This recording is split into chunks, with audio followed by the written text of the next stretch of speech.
Vetch Corrin was laughing before he even finished circling the mule, one clawed hand smacking the hull hard enough to leave a dent it didn't need any help getting. "This," he said, "is what they sent." I had a wrench in my hand and 3 hours of sleep behind me, and I didn't see much reason to argue with a Dasgrel mining contractor who outranked me on a station that wasn't mine. So I kept turning the bolt.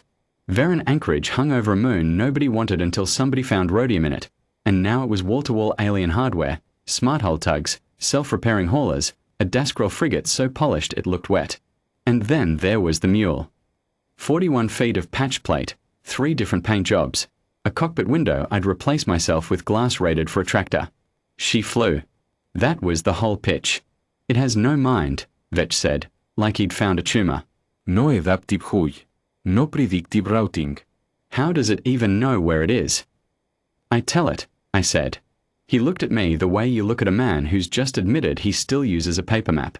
Behind him, 2 of his junior engineers, smooth grey things with eyes like wet stones, had started laying odds.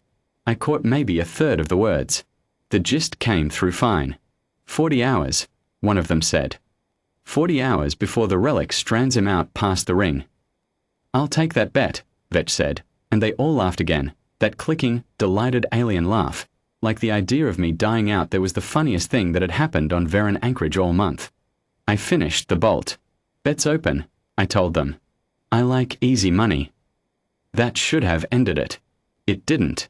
Vetch had a thing about being disagreed with by someone who, as far as he was concerned, was riding a tin can held together with prayer and lug nuts. So he made it a tour.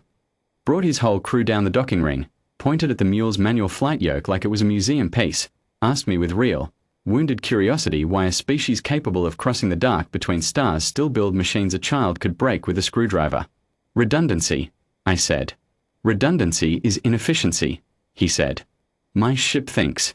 Yours guesses. My ship doesn't need to think. I do that part." That got the biggest laugh yet. Vetch wiped something from the corner of one stone-colored eye, still chuckling, and clapped an engineer on the shoulder hard enough to stagger him. "Inspections at 1600, he said, already turning to go. "Try not to drift into anything, Scrap Runner." The name stuck for the rest of the shift. Scrap Runner. I didn't mind it. I'd been called worse by better. The cascade started at 1420, 20 minutes before anybody noticed it. A hauler 3 rings out had shed a panel during an automated resupply. Nothing dramatic, the kind of thing that happens 40 times a cycle around a mining station, except this panel clipped a relay buoy on its way out, and the buoy's debris field intersected the orbital path of a half-decommissioned survey platform nobody had bothered to deorbit, and that platform came apart in a slow, silent bloom of shrapnel that nothing on Varen Anchorage was watching for, because nothing on Varen Anchorage thought a 40-year-old wreck mattered anymore. I caught it on radar because radar's dumb and it doesn't care what matters. It just counts what's there. Anchorage control, you have debris inbound, multiple vectors, I count 11 and climbing. I was already moving for the mule. Nobody answered for 90 seconds. When they did, the voice had the particular flatness of someone reading a screen they didn't understand yet. Then the first smart hull went dark. I found out later it was the Dasgrel frigate, the polished one, and that its mind, faced with 11 fast-moving unknowns and no clean predictive model for any of them, did exactly what it was built to do. It locked down, sealed every airlock, froze every thruster, dumped attitude control into a deep diagnostic loop while it tried to compute a debris field that kept changing shape every half second. Safe mode. Couldn't fault the logic. The logic was the problem. By 1430, 6 vessels had gone the same way. Smart hulls, smart engines, smart everything, all arriving independently at the same conclusion.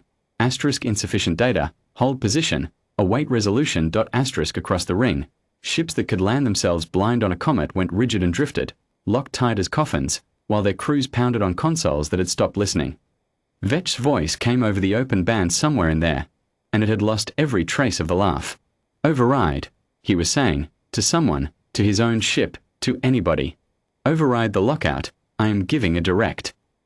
"Authorization denied," the ship told him. Politely. Insufficient confidence threshold. I didn't have a confidence threshold.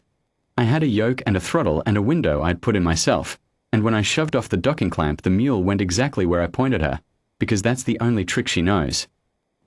The field was ugly, fast, irregular, lit up gold where sunlight caught the spinning edges of 40-year-old hull plate, and I flew it the way you'd thread a needle on a moving train, which is to say badly, by feel, correcting every half second because the math was never going to keep up and I wasn't asking it to. First run was the survey platform's old crew quarters, except there was no crew, just a Dasgrel maintenance pod that had drifted loose when its parent hauler seized up, 2 engineers inside with about 40 minutes of air and a mind that kept telling them help was inbound without specifying when, because it had no confident estimate to give. I had an estimate. It was, now. Towed them in on a cable I'd spliced myself 8 months back after the factory one frayed. The mule didn't care that the math was rough. She just pulled. Second run, third run, I lost count somewhere past 5. Stranded survey techs.